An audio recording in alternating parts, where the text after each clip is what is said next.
এই জন্য তোমাকে চক্ষু দান করেছি। আমি আল্লাহ তাআলা তোমাকে জ্ঞান বুদ্ধি দান করেছি, দুনিয়া কামানোর জন্য নয়। আমি আল্লাহ তাআলা তোমাকে জ্ঞান বুদ্ধি দান করেছি আখিরাত কামানোর জন্য, দুনিয়া কামানোর জন্য নয়। আজকে আমরা মানুষ দুনিয়ার জন্য ব্যস্ত হয়ে গেছি।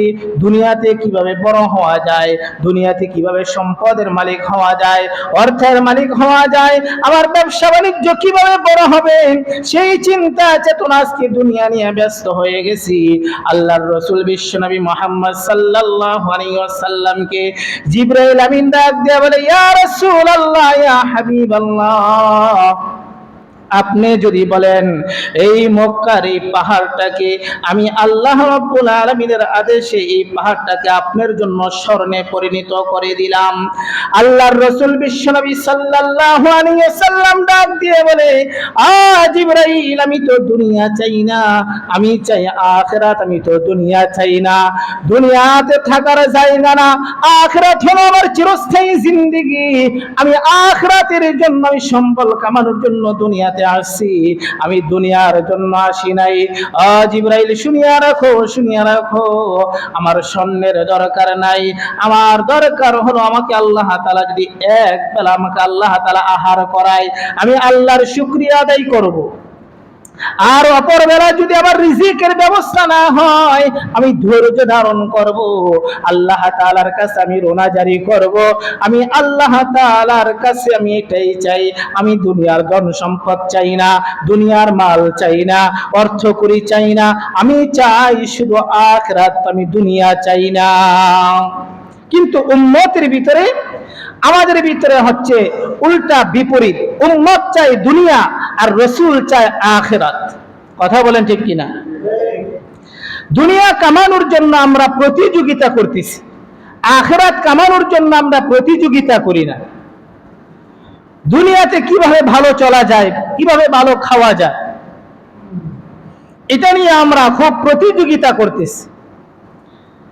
কিন্তু এই প্রতিযোগিতা করি না যে আমার আখিরাতের জিন্দেগি কিভাবে ভালো কাটবে।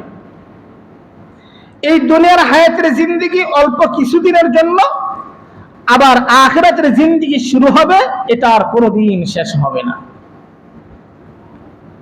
এই জন্য উম্মত চিন্তা করবে আখিরাতের, উম্মত দুনিয়ার চিন্তা করবে না।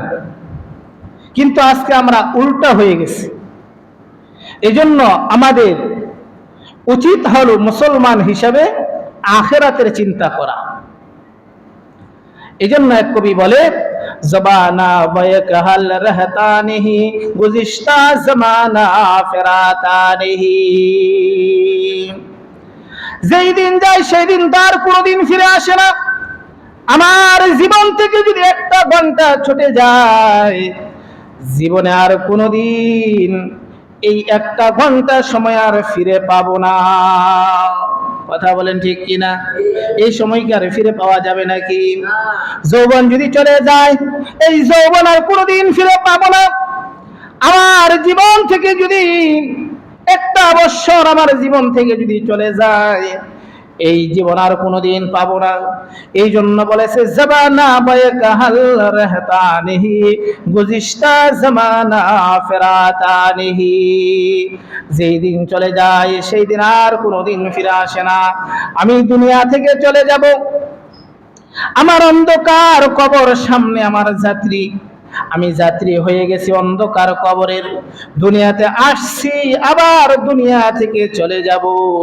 আল্লাহর রাসূল যেই নবীকে, বিশ্ব নবীকে দুনিয়াতে সৃষ্টি না করিলে আসমান জমিন কুল কায়নাত কোনো কিছু সৃষ্টি হতো না। সেই নবী পর্যন্ত দুনিয়াতে